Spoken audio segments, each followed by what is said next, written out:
হাতিয়ায় নিষেধাজ্ঞা মৌসুমে ১৫০ মণ ইলিশ জব্দ। হাতিয়ার নিষিদ্ধ সময়ে অবৈধভাবে ইলিশ আহরণের দায়ে যৌথ অভিযানে ১৫০ মণ ইলিশ মাছ ও ৩টি ফিশিং ট্রলার জব্দ করেছে কোস্টগার্ড ও মৎস্য অধিদপ্তর।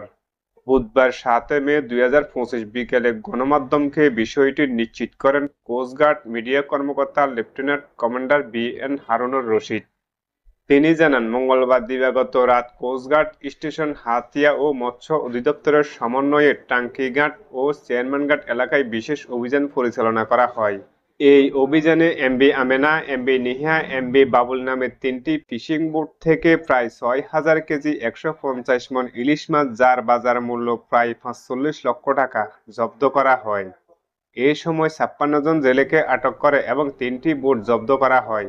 পরবর্তীতে জব্দকৃত মাছ হাতিয়া উপজেলা মৎস্য কর্মকর্তা মোহাম্মদ ফয়জুর রহমানের উপস্থিতিতে স্থানীয়